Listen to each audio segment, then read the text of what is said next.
How to activate HDFC debit card for online transactions. First of all, open your browser and go to the official HDFC Bank website at hdfcbank.com. Hover over the login button and select NetBanking from the drop-down menu. Log in using your customer ID and password. Once logged in, go to the top menu and click on Cards. Then select Debit Card Status from the left sidebar. Next, click on the Request menu and from the drop-down, select the Set Card Controls or Usage Limits option. Select your card and hit Continue. Click on the Daily Domestic Usage section. Under the Online Usage option, click on to enable it. Enter your desired limit for online usage. Also turn on the Contactless Usage Tap and Pay option.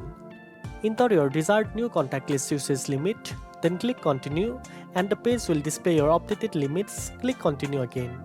Now, enter your debit card details such as your card PIN and expiry date. Then hit Confirm.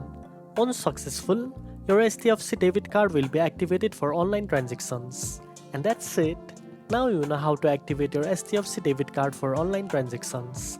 If you found this video helpful, don't forget to like, share and subscribe for more banking tips. Thanks for watching and I'll see you in the next one.